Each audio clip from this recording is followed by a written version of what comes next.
Streaming.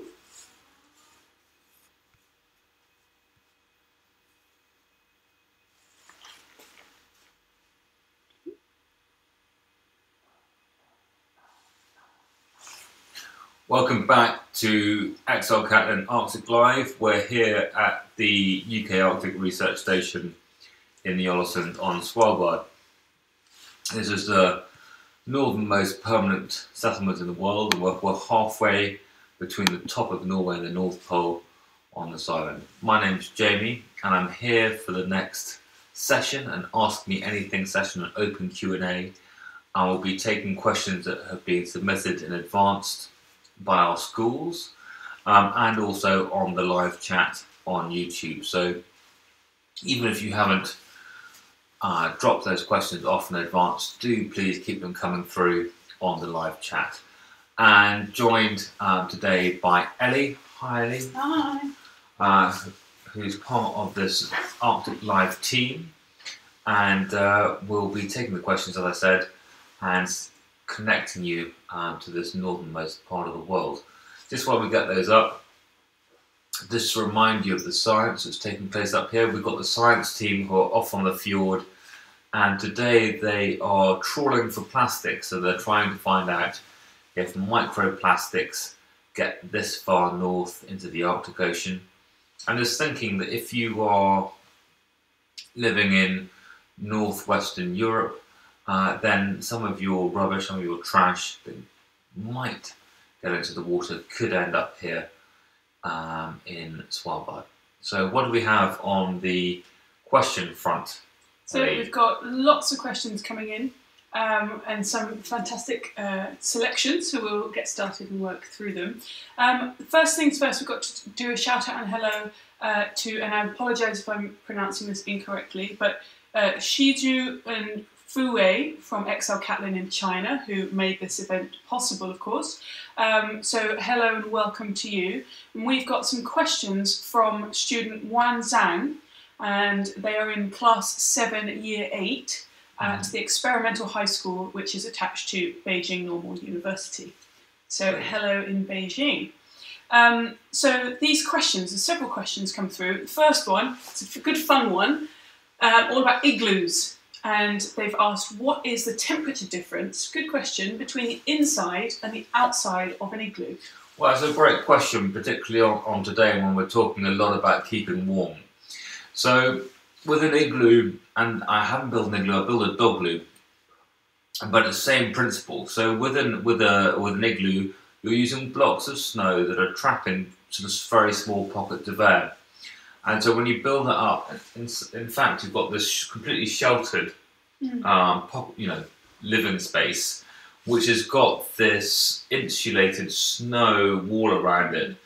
And so what you're doing, you're heating that area in the middle, the living area, with your own body heat. So although it can be down to sort of -40 something outside, and that's -40 both Celsius and Fahrenheit, what you can find inside is that the temperature can be around 0 or even up to sort of 10, 15 degrees Celsius, and that's sort of 50, 60 degrees Fahrenheit. So wonderfully toasty inside.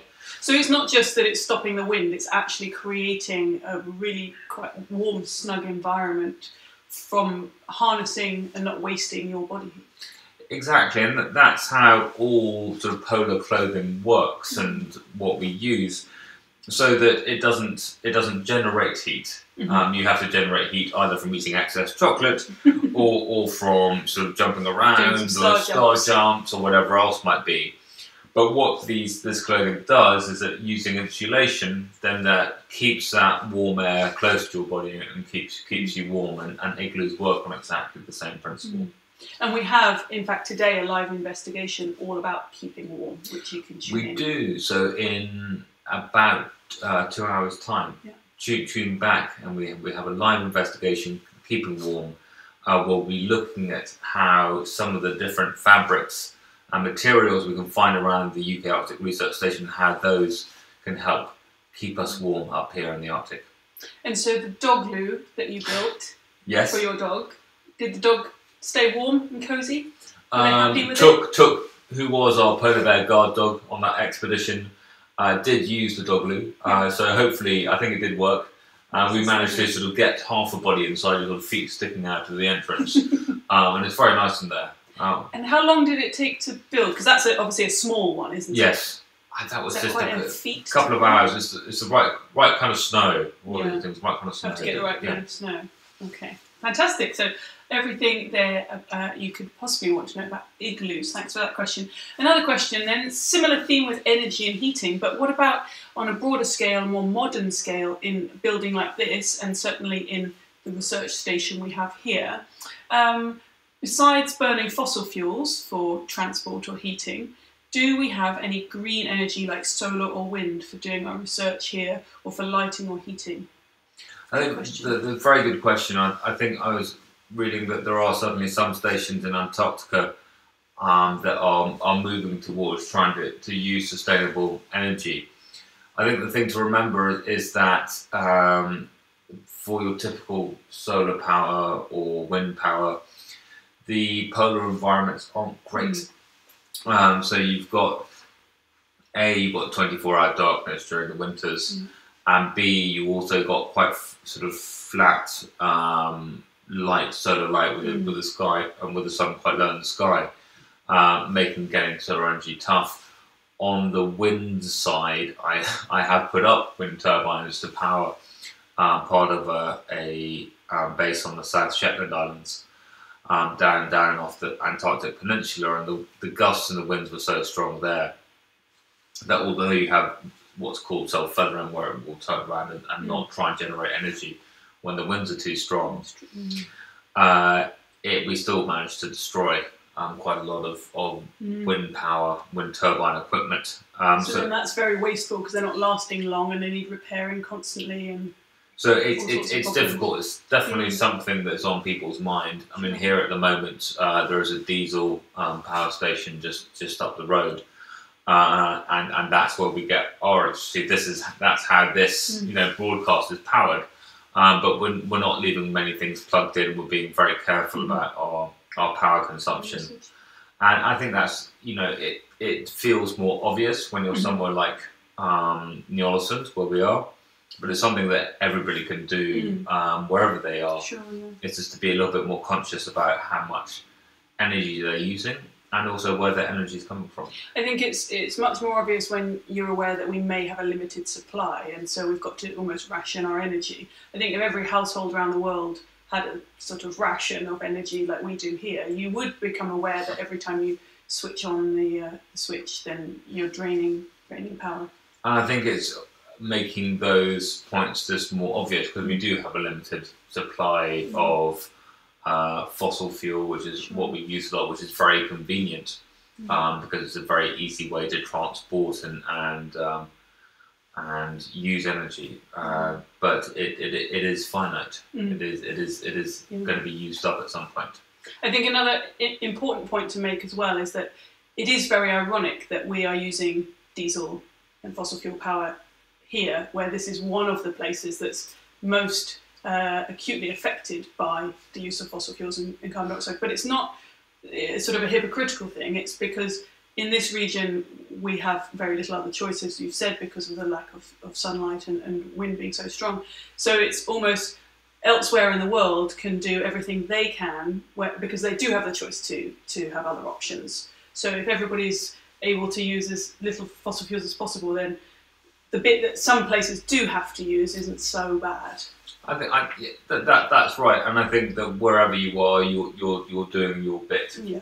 And I think that we have quite a few questions coming over the live chat on previous sessions. What can I do where I am to save the Arctic?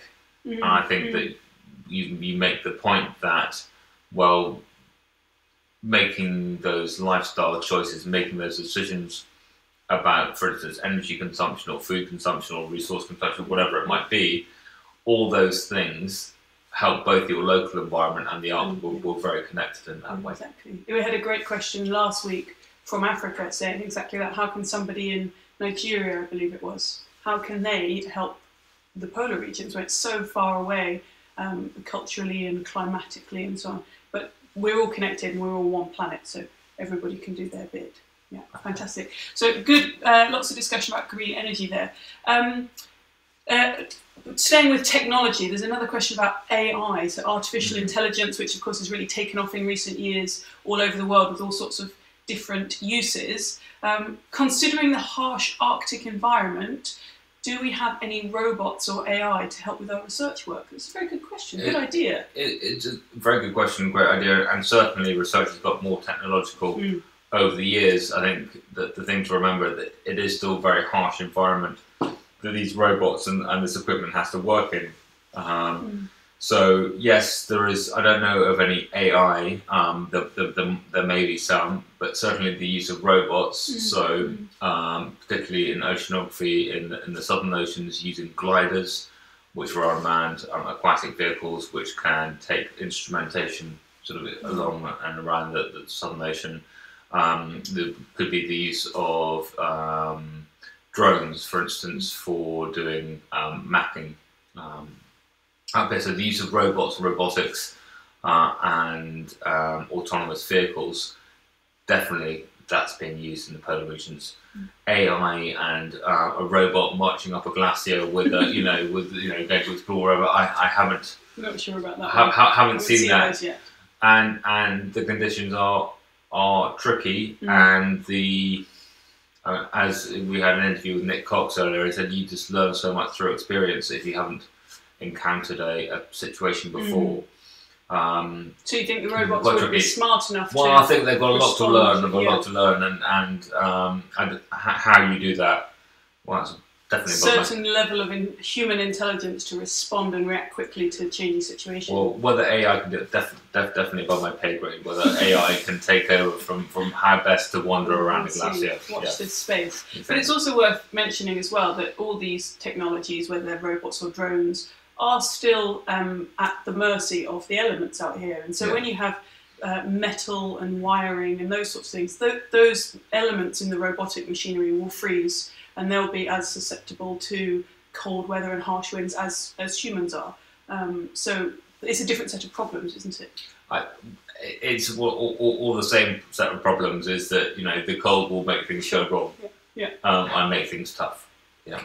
Brilliant, thank you. Good question. Really, really lovely question here about the sky. So, what can you see from the sky in the summer in the Arctic, and then compared to the winter? So, obviously, very unusually here, we've got 6 months of 24-hour daylight. So we have the midnight sun, where it's exactly like this at midnight.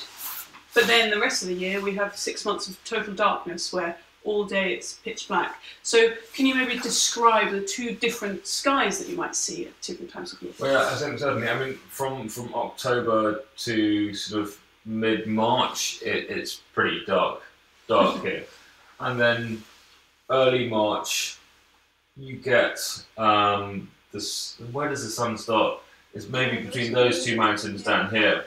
And sort of mid-March, you get that coming up, and you get sort of light on your face for the first time. And I've been last year and the year before was here when the sort of first sun sort of hits the valley floor. You can see a little bit maybe sunlight coming from behind those mountains a bit earlier. And I realise I'm gesticulating, and all you can see is reindeers and white. But it's quite a big thing. Sort of emotionally and psychologically, and you have Solfest, which is the celebration of the sun coming back. And so, yes, at that time of at that time of year, even, you do get the aurora, which is quite simply spectacular, the northern lights. And so you have that ribbons of northern lights over here, the moon coming up, one of the research stations might have a laser going off. You've got the northern lights, the moon, the lasers, and it's just big festival of light then. Magical, really magical.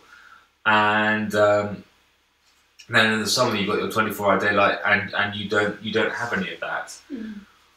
What you do have, which is quite odd, is that you do have a very big sense of not it getting light and dark, but the sun going around in a big circle. So at the moment, what over here is sort of noonish, which is to the south, also getting off at 1, 2 o'clock, and then you'll come round in a big lopsided circle. Midnight's over towards the end of the fjord, early morning along the northern mountains, and then sort of breakfast is at the head of the fjord in the east. It's interesting because although the sun doesn't set, you do still get a sense of morning and evening because the shadows are very different, and the colour of the light still does change a little bit. So from a point of view of taking photos, for example, there's still some times of day where the light is much warmer or the light is cooler. I think my favourite time in the Arctic is probably late April, just before you get to the 24-hour sunlight. I mean, you don't get the aurora because it doesn't get quite dark enough, but you do get these amazing 4 or 5 hour sunset-ish type things where it just dips below the horizon for sort of maybe 20 minutes, half an hour or so, and then comes up to get these wonderful lows, especially over this side.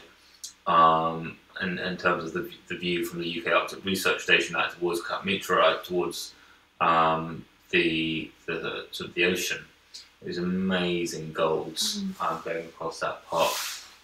It's all the best bits of the day because you get this beautiful sunset and you don't even have to wait, but you immediately get the sunrise as well. So fantastic. It's stunning. And there was a question earlier which we didn't have time to answer in the previous session. Yes. But it's related, so I'm going to ask it now. Quite an emotional question of somebody who said, do the stars feel closer when you're in the Arctic? It's a nice sentiment, but maybe you could talk about what it feels like to be out in the Arctic sky at night. I've had really hideous weather, really bad weather, and we've had the aurora as well. So the stars haven't really got a look in. I mean, I think when you look back at the photographs, you do actually see a lot of stars there. You see these wonderful, sort of like almost like someone sort of like waved a salt cellar across the night sky. So you get that, but in terms of stars being closer, I think if you want that, get up into the Himalayas, and that's where I've definitely felt the stars are closer, sort of when you go above about 4,500 meters up, then definitely feels. Good advice there. So certainly, it feels that nature as a whole is closer here, and the mountains are more present, and you're more aware of your surroundings here than perhaps in a bustling city where you're just dashing about. So. Yeah, but if it starts are your thing, that's where maybe other people have had different polar experiences, but that's mine. Good bit of advice there. Right, so then moving on. Yes, what about communication? So we are obviously broadcasting live to you, which is very special. But how do we stay in contact with the outside world, and what about internet and phones and that sort of thing? That's a very good point, and it's very important for communications and safety and that side too. So this is definitely a bonus. Here in the Ålesund, we have a number of things that are probably a little bit different than at home. First of all, there's a mobile phone ban and Wi-Fi ban, and that's because there's a number of very sensitive scientific instruments here. And the scientists deploy them here because there won't be that interference from all the signals that modern sort of like technology gives off. So you have to sort of turn your sort of phone off into airplane mode and all that kind of thing. The flip side of that is that the station is producing a lot of data, is attached by fibre optic line to mainland Norway and then onto sort of World Wide Web and the internet, and sort of connected in that way. So that's how we're broadcasting at the moment. We've got a line going down from the camera and then into this subsea cable and connected that way. In terms of communicating amongst ourselves, and we had a call this morning, it's all radio based. So the teams in the field talked about the guys out on the boat sampling at 3 o'clock. Which is in 40 minutes. Might be a bit earlier there due to calling on the radio to sort of confirm that they're safe and everything's going on and going sort of according to plan. So it is different. You're not just on your mobile phone calling people. It's sort of planned and connected and organised. It's not sort of freewheeling. Yeah. But in a way, it's also lovely because you don't have lots of people all sitting connected to their phones all the time. People are more detached. We do have the communication with the outside world if and when we need it, but it's not at your fingertips. So it means that people sit and tell stories instead of checking Facebook. Yes, exactly. So a lot of lovely evening times sharing stories, and I think you get somewhere like here that a lot of the people who are here have a fairly colourful life experience and very life experience. So it's great to share that over a cup of tea. We've been hearing some fantastic stories from our station manager here, Nick Cox, and you can tune in again live in 2 hours, 3 hours? 3 hours. 3 hours to hear him tell some more of those stories as well. He's a great storyteller. So I think that's 6 o'clock Arctic time, which is going to be 11 o'clock US East Coast. Okay, so see some of you there for that. Right, so then moving on to some questions from Tuckerton Elementary School in New Jersey. Hello to all of you, class of 5E. And they've asked, straight in, first question all about polar bears. So do polar bears attack? And that is Court. Wonderful, thank you Court for that, and thank you class 5E. Polar bears can attack, and there are 4 types of polar bear that might be more likely to attack. The first is a sleeping polar bear. So if you wake up a sleeping polar bear, it may be slightly cantankerous, slightly aggressive. I think I might attack someone if somebody woke me up while I was sleeping. It's understandable. So if you're wandering across the tundra and you're going across grounds and moraines where you could easily sort of be a polar bear just the other side, which you might not be able to spot so easily. Yeah, and they just sort of flop. They don't sort of go and sort of find a sort of a bed or anything. It's just like they just drop where they are. And have a good old snooze. And so it's a case of clapping or whistling, singing a song, talking very loudly. If you're with somebody, making sure you don't surprise a polar bear, making sure it's got time to sort of wake up and recognise that someone's coming and get away. And that's probably similar to anybody joining us from the States or Canada where they have grizzly bears. It's very similar. When you're walking through the forest, you've got bells and you're making a lot of noise, so you're not frightening any sleeping bears. Yeah, just waking them up. Yeah. Okay, so sleeping polar bears. Yes, mother and cubs. Of course, yeah. The very protective mother. So that's going to be a case of keeping well clear and trying to scare them away. When we're out on the glacier or out on skidoos, we'll have flare pistols with us the whole time. Huge bang. These are a bit like a firework, aren't they? It's a bit like a firework. You fire them, sort of they scooch off into the snow, and then it will explode, and that's just like a big banger going off. And that's just to scare them away. One thing you don't want to do is fire it behind the polar bear and scare it towards you. Definitely not. So that's to be avoided. And especially with the cubs as well, because they are very, very cute. Yes. And you might think that because they're small and adorable, and also they're quite inquisitive sometimes, so the cubs may be coming to have a sniff of you, or they might be interested in who's this polar bear without any fur. But it's really important that you scare them away because mum won't be too far away. Exactly. And then the last 2 are an old polar bear who might not be able to hunt as well as he or she could, and then a young polar bear.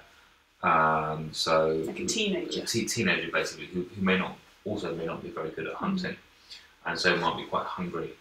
Won't have preferred meal is seal, but if that hasn't happened for a long time, then and they're not too sure of themselves yet. Maybe they've just left mum, had the first couple of years on their own, and they've not quite perfected their hunting technique yet. Exactly. Okay. So 4 different stages of the polar bear's life that be worth avoiding. Yeah, and that's when they're more likely to attack. Okay. Because I mean, essentially they eat seals, and we're not a seal, as long as that we get that across. Fantastic. Okay, so hopefully that answered that question very comprehensively. What about, there's a question here that's come through about ice circles. What information has been found out about the ice circles in the Arctic? And that's from the class of 5E at Tuckerton Elementary School in New Jersey as well. Ice circles. It would be great to get a bit of clarification. Thank you, 5E at Tuckerton. I'm not sure which ice circle you're referring to. It could be criconite sort of holes which you find on glaciers. So it'd be great if you could send through a little bit of a clarification there, and we'll do our best to answer that. If you are watching, then just type a message on the live stream on YouTube and get some clarification, and we'll come back to that question. Okay, so moving on then. How does the weather affect the equipment that we're working with, and does it hamper our studies? Wow. How have things gone wrong with bad weather in the Arctic? I mean, that's not a slim volume.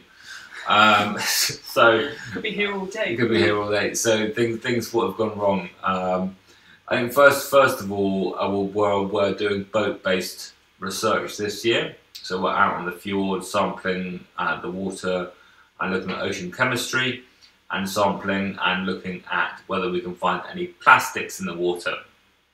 And so for that, we need to get a boat out.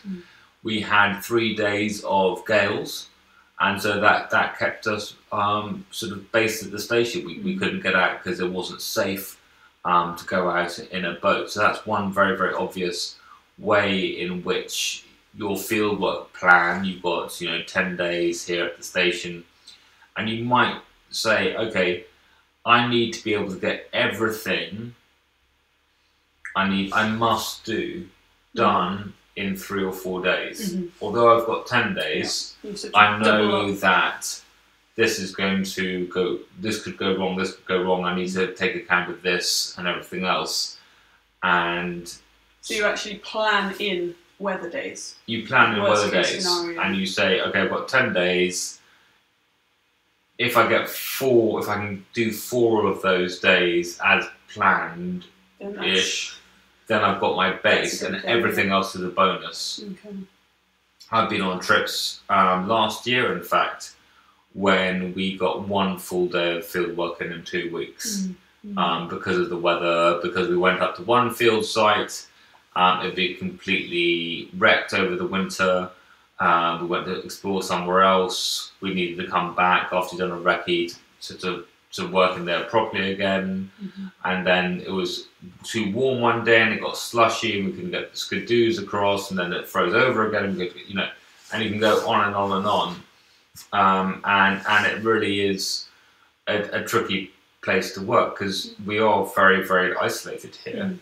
And you can't take risks, because if something does go wrong, then you're so in trouble. As hard as it is, even if you think, oh, it's a bit windy, it'd probably be okay to go out on the boat, but it's just not worth the risk. So you have to be, as a scientist as well, you have to be able to sort of let go of that need and desire to get data, which is very hard to do when you're thinking, I've just got to get 2 more samples, or I just want to get 1 more day of work in, and then I'm going to have some really good data that maybe I can publish and maybe will be really impactful, and then it rains the next day. And you can imagine you might be tempted to think, well, let's just pop out on the boat for a couple of hours, but it's just not worth the risk in an environment this harsh. I mean, I think that a little bit, I mean, I don't want this to come across as, if it's a bit windy Sure. and a little bit cold, then you get a whole bunch of scientists going, well, I'd rather have a cup of tea, because sort of expeditions I've been on, the Buchanan Arctic survey,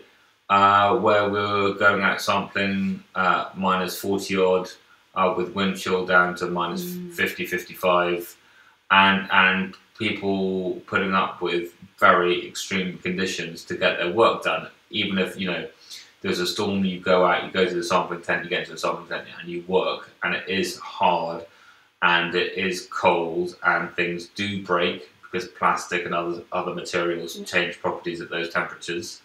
But you have incredible scientists who are finding out about our changing planet, even at those temperatures. So it makes it hard. Yeah. You shouldn't take unnecessary risks, but also to recognise the sort of the bravery and tenacity of polar scientists who are finding out about our frozen world and our planet, and often, losing fingers and thumbs and toes to do it. So they're incredibly. When you think of polar explorers, I think definitely put the scientists up there as well. Definitely. They're definitely trying to make the most of the opportunity that they do have out here in very extreme conditions. And the second part of that question was about the equipment. We've answered it a little bit, but certainly all of the equipment here may be very different than you might be testing for the same thing. So ocean acidification, for example, in the waters in the Caribbean and up here, but you might be using different equipment, or certainly the equipment has to be insulated in a different way or stored in a different dry box, just to protect it a little bit more from the elements. An example I know from filmmaking is that any cameras which have got any metal elements have to be insulated with rubber, and the batteries are very well insulated as well, so that they last a little bit longer. So that's sort of another key difference. Yeah, I mean, batteries you just keep in your chest pockets and the inside chest pocket. I don't have my Celopeps on today, but you keep your batteries in there. I think you always end up. I always find myself in shops, sort of like a week before I come out, and go in hardware shops and go, yes. So your what are the cable ties, which are very useful for a variety of things. What are the operating temperatures for your cable ties? What is the coldest sort of cable tie you have, or masking tape or duct tape or whatever tape that you're looking? Do you have a brand of duct tape that works at -20? And you're asking sort of shop owners these very odd questions. The answer is normally no. So you're constantly looking for workarounds and other ways of working up here, and then invariably something doesn't quite work, and then you try something else. And I think that's half the battle of working up here is finding different ways of doing things, which is quite fun as well. It's quite fun, and especially when you can't just order in a new cable or a new battery, you have to make do with what you've got on base and be quite innovative. Well, I think ordering in never quite works because nobody makes it. Whatever you need, and I think we've done broadcasts on a tablet before, and I've sliced up a bit of old camping mat, and we've sort of got some gaffer tape, and you've sort of cut with some pliers a hole for the leads to go in and out, and then it still wasn't happy, so we got those chemical hand warmers, and we gaffer taped 3 of those to the back of a tablet at -25, and we said, right, there you go, off you go, off into the Arctic, now work, you little things. So lots of resourceful innovation there.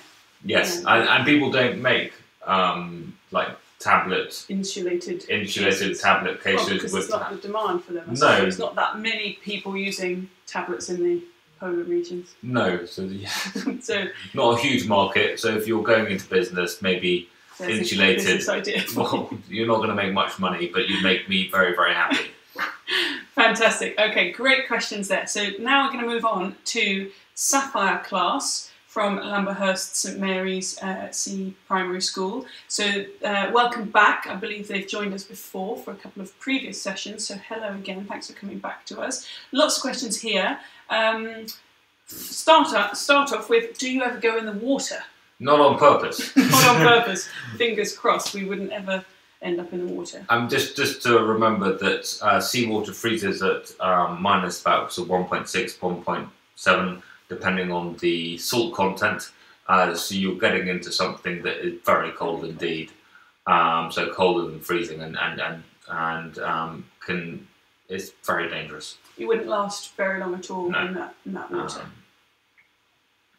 So we're not going in on purpose. I hope it doesn't go by accident. Yes. And what would happen if somebody did have go a plunge, overboard, capsize, for example?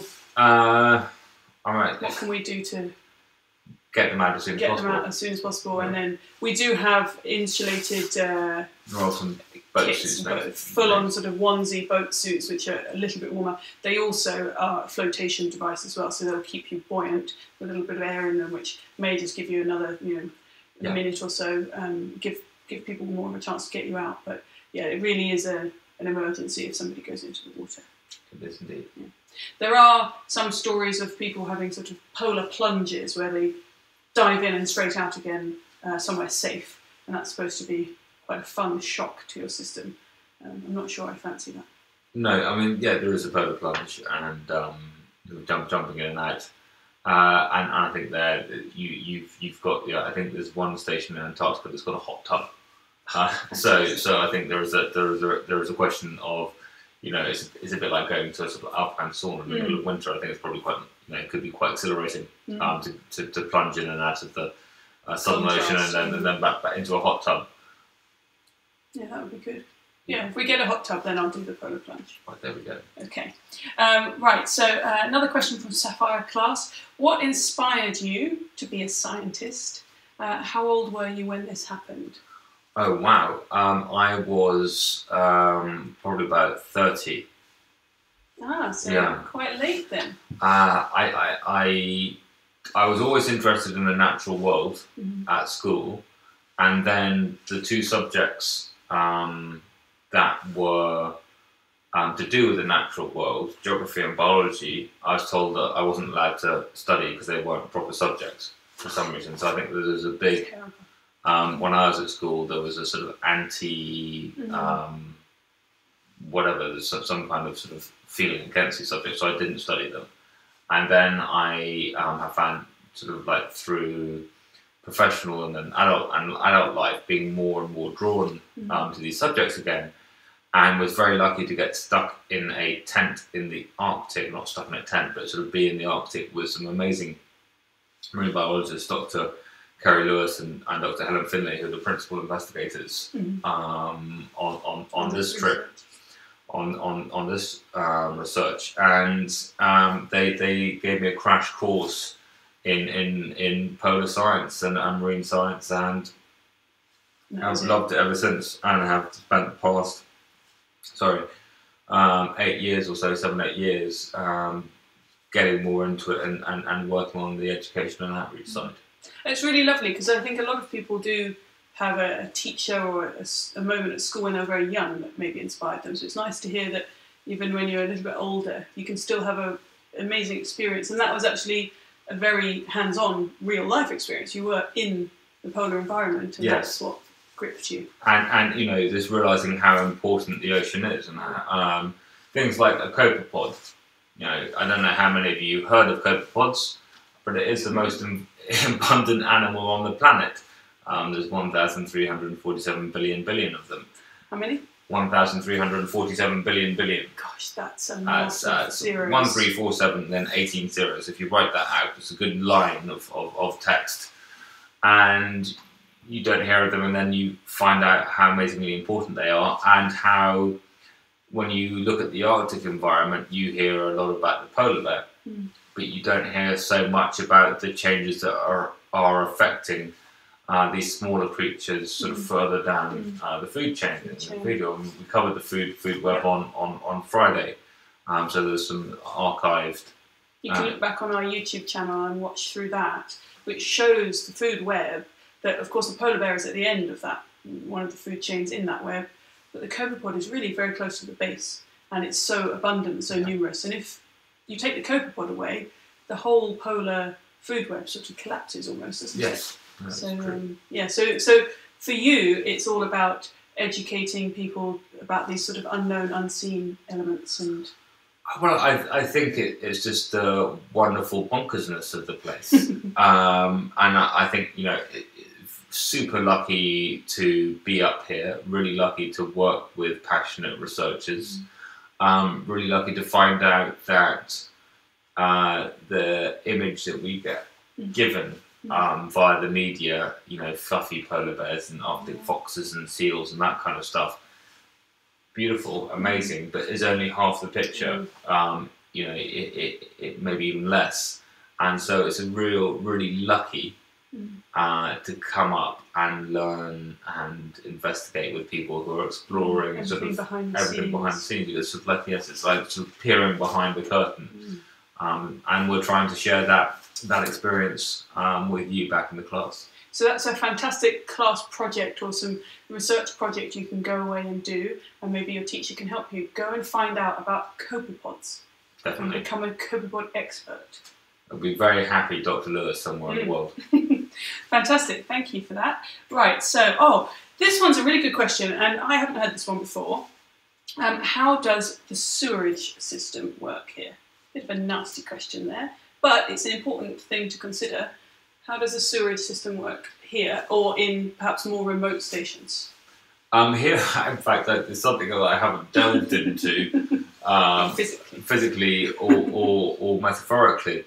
And so we're very lucky here insofar we have a plumbed system. Running water. So running water, which comes from a lake up this way, and access to hot showers and normal flushing toilets, loos, and so that's very pleasant. It's worth saying as well, that lake, that fresh water, that's glacial meltwater in that lake. So this is one of very few places that you're flushing your toilet with glacial fresh meltwater, which is rather exciting. That's quite nice. Probably I haven't considered it. But maybe yes, there we go. There's something to ponder. What about somewhere that doesn't have... so we do have some huts, for example, some science field stations which are a little bit further out, and certainly in other polar regions that you've been to where you don't have plumbed water. What happens then? So just speaking from a boy's point of view, slightly easier perhaps. So took a drill ice corer and cored through halfway down through the sea ice, camping on the sea ice, and then if you pee into that, then it sort of diffuses and doesn't all dump into the ocean in one place. So that sort of reduced the impact on the environment. And then a tent. So a tent with a bucket, with a plastic bag in a bucket, and then a little seat, which we had to make warmer because it got quite cold. So there's some improvements there, and then glue not working. And anyway, you don't need to know about how to make a sort of warmer loo seat in the Arctic. Skills you never thought you'd develop. Anyway, and then you sort of put it in a bucket, and then when that's full, you put it in another place, and you get rid of it at the end of the trip. I've tried installing a solar-powered composting toilet on the South Shetlands. That nearly worked. Nearly. And yeah, I mean, all these things, it's all sort of, all this technology gets built, and then the right intention, but then it sort of meets reality, and then you have to. We didn't have quite long enough all the tools. Just that probably would have worked out to be quite a good system. So bucket for now, and then maybe we've had buckets. You learn how to pee in a bottle in a sleeping bag. That's a skill not to get wrong. Because the cold makes you want to go to the loo more during the night. But getting out of your sleeping bag and dressed is about half an hour each way. So to go to have a pee in the middle of the night is a sort of 45-minute hour sort of endeavour. So learning how to pee in a pee bottle is definitely a skill to develop, and one not to get wrong either. Fantastic, thank you for that. Lovely details there. Hopefully not a related question, but what is the most dangerous part of your job? Spilling pee bottle in the tea bag. No. Any horror stories? I think it's the most dangerous part is the remoteness in these parts of the world, and I suppose you'd say the weather, but it's the weather and the remoteness combined almost. So if something were to go wrong, I mean, it's talking about the medical sort of access that we have here. So pretty well everyone has some level of medical training, whether it's a first aid course or more developed from there. And we've got first aid kits on station and medicines, so basic medicines here. And then there's a dispensary central to the Nielsen community, so that you could phone the doctor in Longyearbyen, which is half an hour flight away, and get prescribed something over the phone, and you go and unlock the dispensary and you find that drug and you start a course there.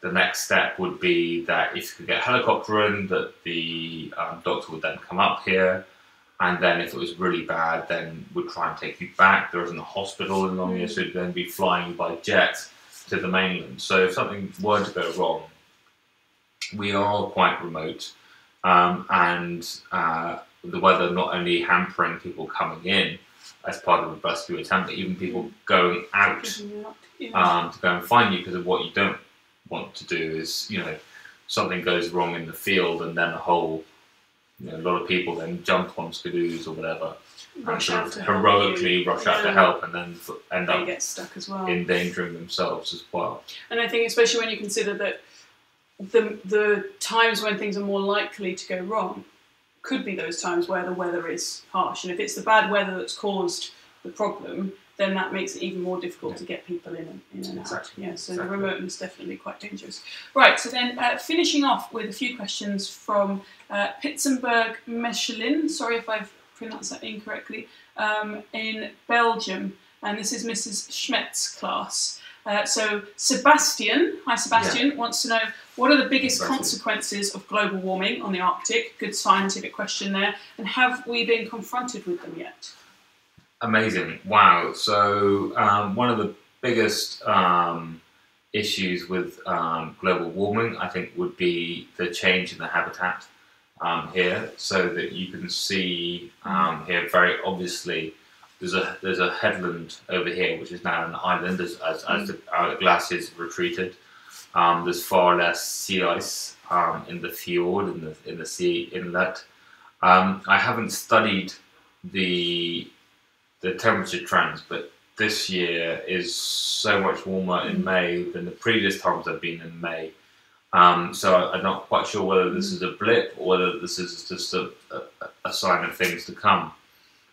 So very, very obvious signs of global warming here. What was the second half of that question? So what's the biggest consequences of the global warming?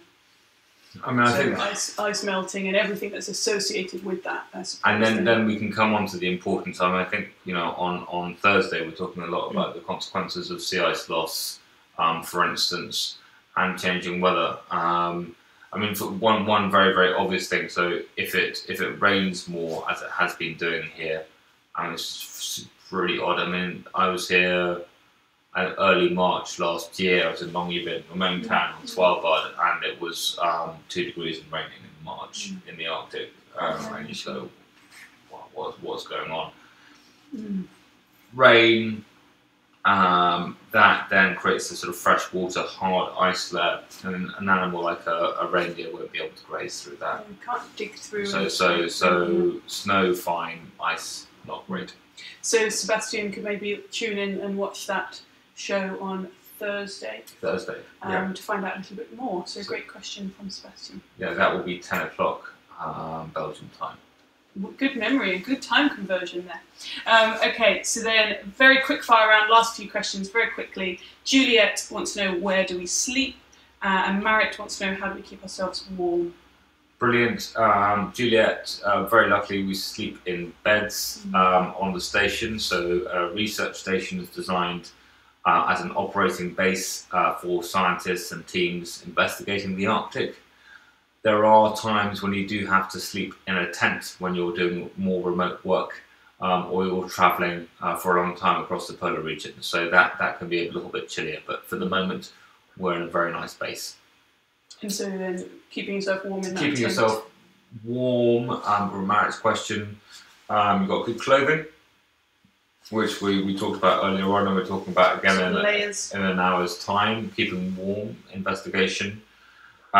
We are looking at good shelter, so that's everything, whether it's a tent or a station, your sleeping kit, so several sleeping bags, layering up your sleeping bags too. Windproof outer layers as well. Windproof outer layers. And then the last piece is good food, making sure you're eating enough calories to sort of fuel and stoke your body to generate enough Good excuse to have to eat lots of chocolate to keep warm. Okay, and then very quickly, Inessa has asked, what does your day look like? Inessa, wow, so my day varies quite a lot. Well, I've got 2 main days really in the Arctic, 2 or 3 main days. One is a day working with the science team and going out with them and supporting the science, and also filming and photographing it. We took some photographs yesterday, which we'll share later this evening. And the other day really is what we're getting up about 7:30, doing some social media, and then we're on these talks and prepping from these talks from about 8:30, 9 in the morning to about 9:30 at night. So it's about 12, 14 hour day. Yeah. Full day. Long day. And just finally, Nada has asked, what kind of pollution is the biggest problem in the Arctic? It's a difficult one to answer, isn't it? I mean, we're looking at a variety of, or we're looking at 2 things. In fact, we're looking at ocean acidification. I don't know whether you count carbon dioxide as a pollutant, but the other pollution that we're looking at is plastic pollution. And the team are actually out on the fjord right now, trawling for plastic. And so this is very much an emerging area of science. So keep on checking back, keep on reading the science as it comes out, and I'm sure you'll find out more. Okay, fantastic. Well, that's everything we've got time for in terms of questions. I'm going to head back behind the camera and leave you to round up. Well, thank you so much. I think we've had schools in Beijing, we've had Tuckerton Elementary in New Jersey, we've had a Sapphire class from Lambert St Mary's Church of England Primary School, and latterly Pittsburgh Mechelen in Belgium. So thank you all so much for your questions. It's been really great answering them from the UK Arctic Research Station here in the Ålesund, Svalbard. Thank you again for taking part, and we look forward to connecting to you later today perhaps, and over the coming week. So stay tuned to the Digital Explorer YouTube channel, stay tuned to XL Catlin Arctic Live, but for now it's goodbye from